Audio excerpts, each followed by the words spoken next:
and welcome to my new vlog. আশা করছি তোমরা সবাই খুব ভালো আছো, সুস্থ আছো, আমিও খুব ভালো আছি। আজকের ব্লগটাকে আমি এখান থেকেই শুরু করছি। এখন ঘড়িতে বাজে সকাল 10টার মতো।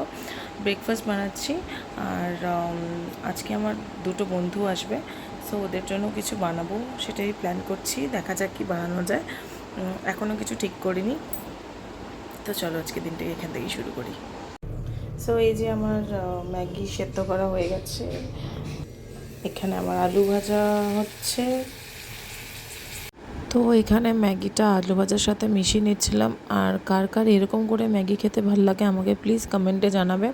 ওপর থেকে দেখো ম্যাগি মশলাটাও দিয়ে দিলাম। এরপর আমি একটু দিয়েছিলাম টমেটো সস।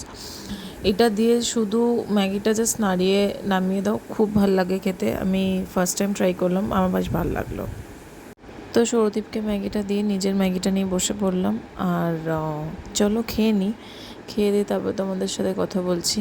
আজকে অনেক কিছুই রান্না করব ঠিক করেছি। আর তোমাদেরকে প্রথমেই বললাম যে আমার দুটি বন্ধু আসবে।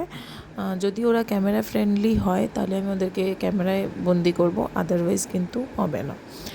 তো ওদের জন্য কিছু স্ন্যাক্সের প্রিপারেশন করব, সেটাই ভাবছি। চলো দেখা যাক, যদি সম্ভব হয় তোমাদের সাথেও শেয়ার করব।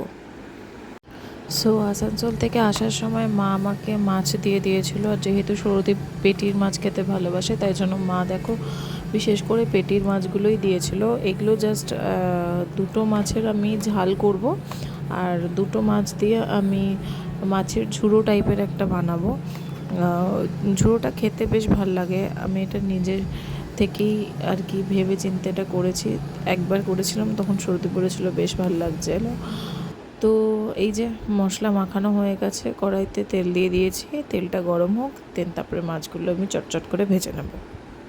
আমি সবসময় মাছ ভাজার আগে কড়াইতে তেলের মধ্যে একটু নুন দিয়ে দেওয়া প্রেফার করি, তাতে মাছটা কড়াইয়ের মধ্যে লেগে যায় না, সুন্দরভাবে ভাজাও হয়ে যায়। তো চলো মাছগুলো ভেজে নিই। আর মাঝখানে আমার তোমাদের সাথে ব্লগ করা হয়নি। আমাদের আজকে এই যে মাছের ঝুড়ো, সয়াবিনের বড়া, সয়াবিনের তরকারি, মাছের কালিয়া। তাহলে চলো খেয়ে নিই, দেন তোমাদের সাথে কথা বলবো। দেন আমার বন্ধুরা এসেছিলো, তারা চলে যাওয়ার পর আমরাও একটু বেরিয়েছিলাম হাঁটতে, কিছু জিনিসও কেনার ছিল। আর হঠাৎ করে আমার চোখে পড়ে এখানে মেলা বসেছে। সো আমার যা ভাবা তাই কাজ, আমি দৌড়ে চলে গেছিলাম মেলাতে। আর মেলায় গিয়ে আমার ফার্স্ট অফ অ্যাট্রাকশন হচ্ছে এই জিনিসগুলো। এই জিনিসগুলো আমার এত ভালো লাগে দেখতে। হয়তো এগুলো খুব একটা দামি জিনিস নয়, কিন্তু আমার কাছে অনেক বেশি দাম। ছোটোবেলার স্মৃতিগুলো খুব তাজা হয়ে যায় এই জিনিসগুলো দেখলে।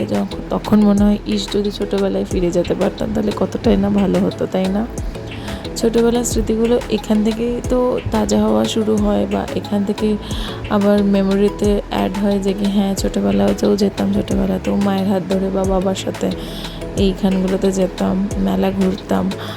আজ হয়তো একা একা যাচ্ছি বা বরের সাথে যাচ্ছি। যাই হোক, চলো আজকে দিনটাকে এখানেই শেষ করছি মিষ্টির সাথে। তোমরা সবাই খুব ভালো থাকবে, বাই। এবং like, share and subscribe and bell icon অবশ্যই ক্লিক, বাই।